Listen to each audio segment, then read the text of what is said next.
What's up, everybody? It's the Alex Leak and Friends NFL podcast back for another week. I am your host, Alex Leak, and this episode is going to be the post-preseason, pre-week one moves episode. A lot of action going on in the NFL. Players getting cut, players getting traded, players finding new homes as we get ready for week one. The roster is getting set, and the games are about to start for real. I can't wait. It all starts up Thursday night, the 100th NFL season, as the Packers travel to Soldier Field to take on the Chicago Bears on Thursday Night Football. So we can't wait for it to all start. But before then, we've got some moves, and we've got some pretty interesting trades as well, as the big breaking news over the weekend is the Houston Texans sending linebacker Jadeveon Clowney to the Seattle Seahawks. They get in return linebacker Jacob Martin, linebacker Barkevious Mingo, and a third-round pick. But most importantly, it's all about Jadeveon Clowney going to the Seattle Seahawks to bolster an already pretty solid defense there in Seattle. Clowney is going to add to it, and Clowney's a monster. I mean, the NFC West cannot be happy to see Clowney coming over to their team just as the season's about to start. Looking at the Seahawks D-line, you add Jadeveon Clowney to, Ziggy Ansah, who was brought in this offseason, and L.J. Collier, who they drafted in the first round. You also got Rasheem Green, who they drafted last year, and Quentin Jefferson. So that D-line is getting better. I mean, you put Ziggy Ansah, if he can stay healthy, with Jadeveon Clowney, if he can stay healthy. If those guys are healthy, that's a nasty D-line there in Seattle. And, if you pay attention to what I've been saying on the podcast, I got the Seahawks being damn good in 2019 already. Have them going all the way to the NFC Championship game. So Clowney's only going to help that in Seattle. A great move for them. If you're a Seahawks fan, you got to be pumped. If you're a Texans fan, I think you kind of figured the Clowney was on the way out. You were hoping it could get figured out, but Clowney didn't want to be there, or at least wanted to get paid more. So being in Seattle will be a fresh start for him, and then we'll see what the Texans do. Texans losing a player like Clowney hurts, but they got, Barkevious Mingo and a third-round pick, Jacob Martin. And the Texans weren't done making moves. They also trade corner Johnson Batamosi and tackle Julian Davenport, 2 first-round picks, and a second-round pick to the Miami Dolphins in exchange for tackle Laramie Tunsil, wide receiver Kenny Stills, 4th and 6th round picks. Now, this makes 100% sense for the Houston Texans. Getting more weapons for Deshaun Watson, you add Kenny Stills to DeAndre Hopkins and Will Fuller and those guys. Getting Kenny Stills in there is going to be a big help for Deshaun Watson. But more importantly, the most important acquisition here in this trade is Laramie Tunsil, coming in to protect Deshaun Watson's blind side, to play left tackle, and really help Watson. Last year Deshaun Watson was sacked 62 times. That's an NFL high. And we all know about his rib injury that he suffered mid-season. So you have to protect Deshaun Watson. A lot of people are down on the Texans saying, oh, here we go again. They're not going to protect their quarterback. It's going to be a waste. Well, a move like this really changes that type of thinking, really shows that the Texans know what their issues are and are trying to address those before the season starts. So going out and getting Laramie Tunsil, I think, is huge for the Texans. Bringing in Kenny Stills, man, that improves my thinking on the Texans this year.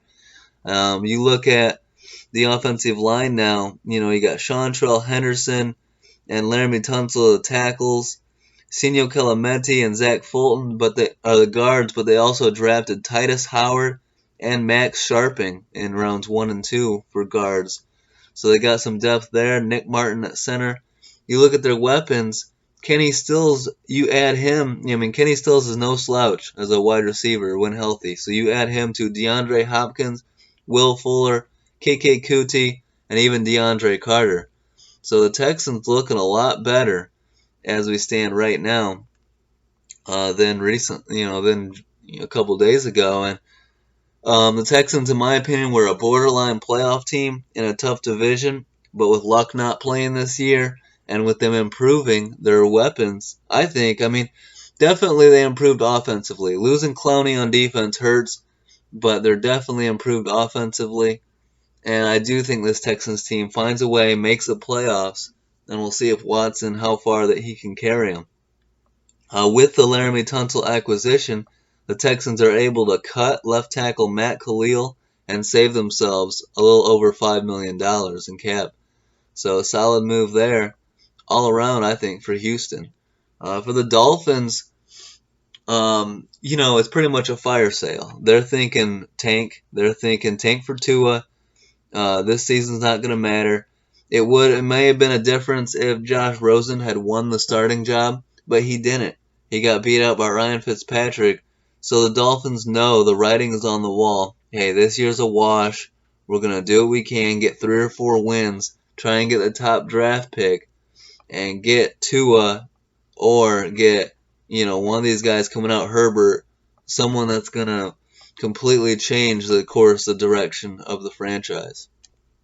So I got no problem with the Dolphins. They're not going to admit to it, to tanking, but I got no problem with them making this move and trying to build for the future. So those are the big moves. Also, the Chiefs trade running back Carlos Hyde to the Texans. The Texans were not done for tackle Martinez Rankin. Now for the Texans, this move makes 100% sense because Lamar Miller, if you guys heard about this, Lamar Miller tore his ACL in a preseason game, done for the year. So the Texans needed to address the running back position. They go and make the trade for Carlos Hyde to go with Duke Johnson, who they brought in from the Browns, and Tywan Jones, as well as Buddy Howell. So that's the Texans' running game. I think it's pretty much going to be a Carlos Hyde, Duke Johnson tandem. And for the most part, they're going to be a passing team with a better, offensive line, they hope. So hopefully it doesn't get Deshaun Watson hit a lot. You don't want to see Watson on his ass. You want to see him up, moving the ball down the field, protecting himself, saving his body for the playoffs and for the future season. So, good moves. I like what the Texans have done. I really do. It sucks you lose Lamar Miller for the season. It sucks you lose Clowney in that trade. But the other moves that I see here, I like what the Texans are doing. Some people were killing the Texans, for the move, for the Clowney trade, for not having a GM at the moment. But I'm okay with it. I think the Texans, honestly, are in a better spot now than they were before these trades. Looking elsewhere, the Bills cut veteran running back LaShawn Shady McCoy. And Shady signs a 1-year, $4 million deal with the Kansas City Chiefs. $3 million of that deal is guaranteed.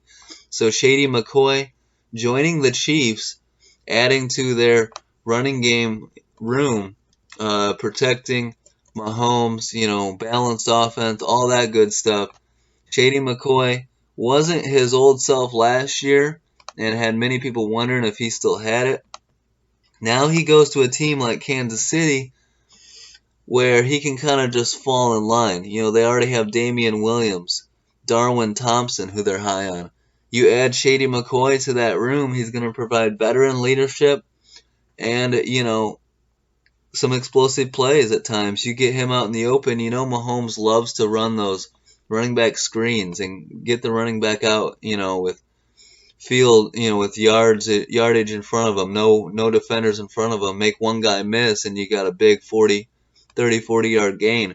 That's something McCoy can do very well, and I think he can fit in here in Kansas City really well. So Chiefs continuing to add weapons around Mahomes. Solid move here for Kansas City. The Colts signed quarterback Brian Hoyer, who was cut by the Patriots to a 3-year, $12 million deal, $9 million guaranteed. Brian Hoyer expected to come in and back up Jacoby Brissett, who will be the Colts starter going forward this year with no Andrew Luck due to retirement. So, in essence, former Patriots backup quarterback Brian Hoyer will back up former Patriots backup quarterback Jacoby Brissett in Indy. So Colts going all Patriot backups there at their quarterback position, but I like what they're doing. I like both pieces. Those are solid quarterbacks in my opinion. So, and I think the Colts do fine this year with Brissett, and if they have to bring in Hoyer, that's serviceable quarterbacks with a lot of weapons to use for Indy. So I don't expect this year to be a wash, Colts fans. I think you guys go compete. You might not win every game, but go 7-9, 8-8, 9-7, be right there in the mix. Considering losing your franchise quarterback, you could do a lot worse than that. So, reason to be, no need to give up on the season, Colts fans. It should still be an entertaining year, and you should still be able to see some good happening. And who knows, maybe this is a 1-year mental health break for Andrew Luck, and he comes back next year ready to go. I think that's what Colts fans are kind of hoping, kind of banking on. In other news, Steelers re-signed corner Joe Hayden to a 2-year, $22 million extension, $16.8 million signing bonus. So a good payday for Joe Hayden, keeping him happy in Pittsburgh. I still can't believe the Browns let him go to the Steelers, but what can you do? Hayden, solid corner for the Steelers.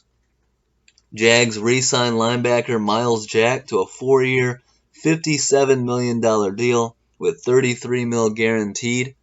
Good deal for Miles Jack. Good to see him get paid. And also the Jaguars placed running back Alfred Blue on injured reserve. He won't be eligible to return until Week 9. So that's a bit of a blow there for the Jags in the running back room.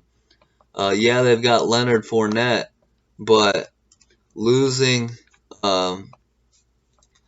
this guy is going to hurt a little bit. Losing Alfred Blue takes away the depth of the running back position. Looking at who the Jags have at running back here, you got Raquel Armstead, who they drafted in the 5th round. He's pretty much going to be the number 2 guy until he comes back, until they get Alfred Blue back Week 9. So in the meantime, it's going to be Leonard Fournette, but I do like Raquel Armstead. I think he can step in and do just fine.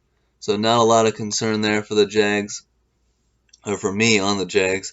Bears signed guard Cody Whitehair to a 5-year, $52.5 million extension. $27.5 million of that is guaranteed. Good for the Bears to sign Whitehair, keep him happy, keep building around the line, and I like what the Bears are doing. I can't wait for the season to get started. Got really high expectations for the Bears this year.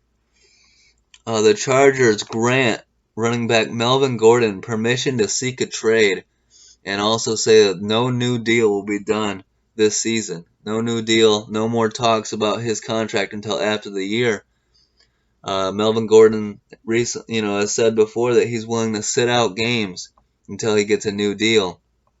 So we'll see if this comes to a resolution. Maybe Gordon gets shipped elsewhere and is on a different team in 2019. So we'll see if the Chargers, Melvin Gordon, and his people can get a trade done sooner than later so he doesn't miss too much time this season. Panthers cut veteran wide receiver Torrey Smith after just 1 year on the team. He played in 11 games in 2018 and 17 catches. So they release him and sign young wide receiver Ray McLeod, who was cut by the Bills. I'm a McLeod fan, so hopefully he can come in and help out the Panthers. The Panthers also placed kicker Graham Gano on injured reserve, going with the undrafted rookie Joey Sly at kicker, who looked pretty good in preseason. So that's the move the Panthers are doing.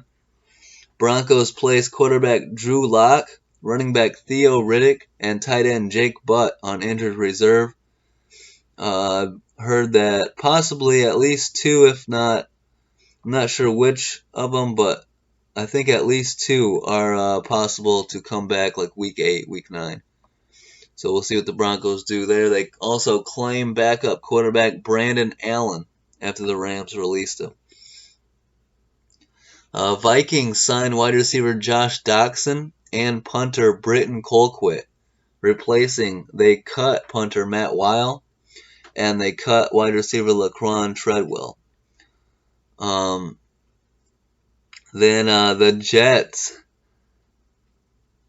claim kicker Kerry Vedvik after the Vikings cut him. That's what it was. The Vikings traded a 5th-round pick to the Ravens for kicker Kerry Vedvik, but he did not work out, did not look good in preseason, so they released him, they cut him, and the Jets signed Kerry Vedvik and cut their kicker Taylor Bertolet.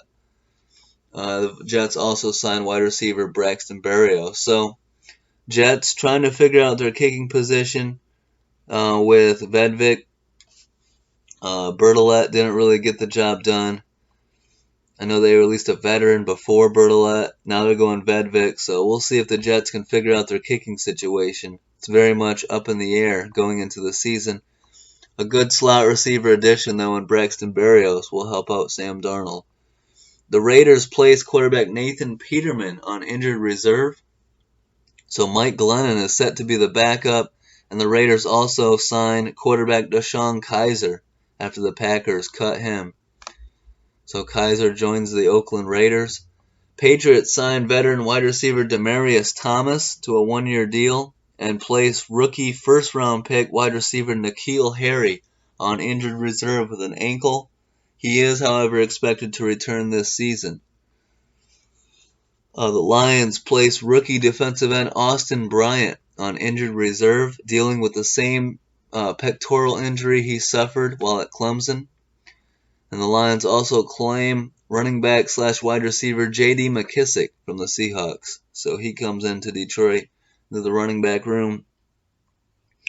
But a big loss losing Antonio Bryant on injured reserve. But it must have been an injury that they had known about coming out of Clemson. Cardinals placed corner Robert Alford on injured reserve with a broken tibia. He'll be eligible to return after 8 games, and they signed defensive end Cassius Marsh to a 1-year deal after the Seahawks cut him. The Seahawks cut Marsh after trading for Jadeveon Clowney. Bengals backup quarterback Jeff Driscoll has been placed on injured reserve with a hamstring, and he won't be eligible to return this season. So Driscoll's 2019 is done, and that makes rookie quarterback Ryan Finley out of NC State. He will be the full-term backup quarterback for Andy Dalton. Some people believe Driscoll was a good option, but that injury will hurt the Bengals. But I do think Ryan Finley is a solid quarterback coming into his rookie year. The Bengals claim running back Samaje Perine and kick return wide receiver Pharoh Cooper off of waivers. And their Bengals starting corner Darqueze Dennard is placed on the PUP list. Will be eligible to return after week 6. So no Darqueze Dennard to start the year for the Bengals. The Browns claim tight end Ricky Seals-Jones off of waivers. Seals-Jones caught 34 passes for 15 games last year with the Cardinals. The Browns also trade a draft pick to the Titans for wide receiver Tywan Taylor. The Browns continuing to add skill position weapons around Baker Mayfield, Jarvis Landry, OBJ, all those guys in Cleveland.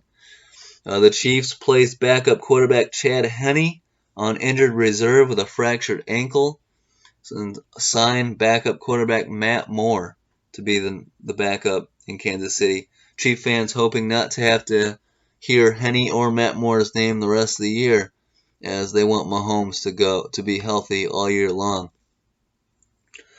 Falcons re-signed veteran kicker Matt Bryant, who was considering retirement, and cut kicker Giorgio Tavecchio, as well as backup quarterback Matt Sims. So it looks like the Falcons are going with Matt Schaub, the oldest backup in the league, for another year. Couldn't find a decent number 2 quarterback this training camp and preseason. Some bad news for Green Bay is they placed wide receiver Equanimeous St. Brown on injured reserve with an ankle, and he is done for the year. There was some optimism when the ankle injury happened that maybe it wouldn't sideline him for the whole season. But with this move, St. Brown done for the year for the Packers. So a tough blow. You hate to see injuries like that in the preseason. 49ers placed running back Jerick McKinnon on season-ending injured reserve with a knee. Another knee operation for Jerick McKinnon, so tough loss for the 49ers there. And Chargers lose left tackle Russell Okung. He's placed on a list, which means he cannot play for the first 6 weeks of the season. So hopefully Russell Okung gets the blood clots issue figured out and gets back on the field as soon as possible for the LA Chargers. Same goes for Bucs defensive end Jason Pierre-Paul, who will not be able to play the first 6 weeks of the season, still dealing with the vertebrae neck injury that he suffered in a car accident this offseason. So that's all the news heading into week 1. Some moves, some trades. Big trade, Clowney going to the Seahawks. The Texans getting Laramie Tunsil and Kenny Stills. Those are the big talks, big news, talking points. Carlos Hyde going to the Texans. Shady McCoy going to the Chiefs. So a lot of action still happening, and week 1 right around the corner, kicking off Thursday night. I can't wait. Hope you guys enjoyed this episode. Don't forget to like, subscribe, or leave a comment. We'll keep these episodes coming out all season long, including game-by-game episodes breaking down what happens in each game this season. So don't forget to tune in. Don't forget to like, subscribe, and leave a comment. Thank you guys for the support, and have a great week, guys. Peace out.